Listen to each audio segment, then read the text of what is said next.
प्रकृति अपना श्रृंगार स्वयं ही करती है। अगर गौर करें तो पहाड़, जंगल या समुद्र, हमें इनको सजाना नहीं पड़ता।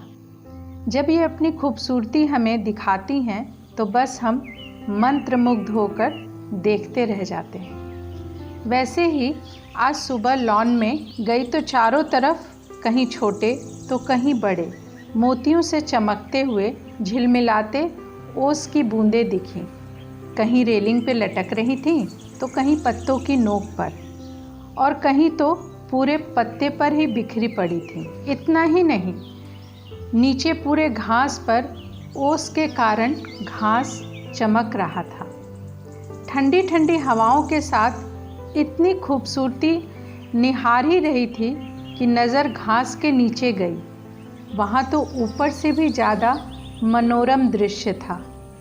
घास की निचली सतहों पर ओस की बूंदें मोतियों के समान बिछी हुई थीं, मानो किसी ने श्रृंगार करके अपने आप को ढक लिया हो।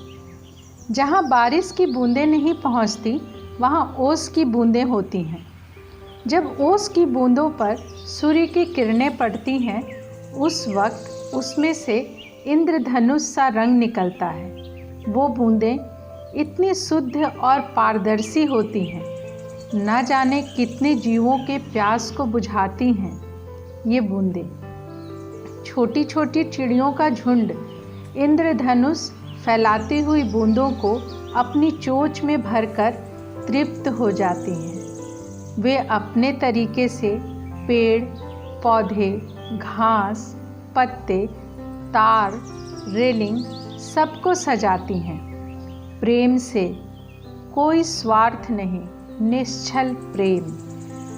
वो मकड़ी का जाला ही क्यों न हो, उसे देखकर लगता है जैसे मोती की माला गोल गोल सी बनी हुई है और बीच में मकड़ी जैसे लॉकेट लटकती हुई।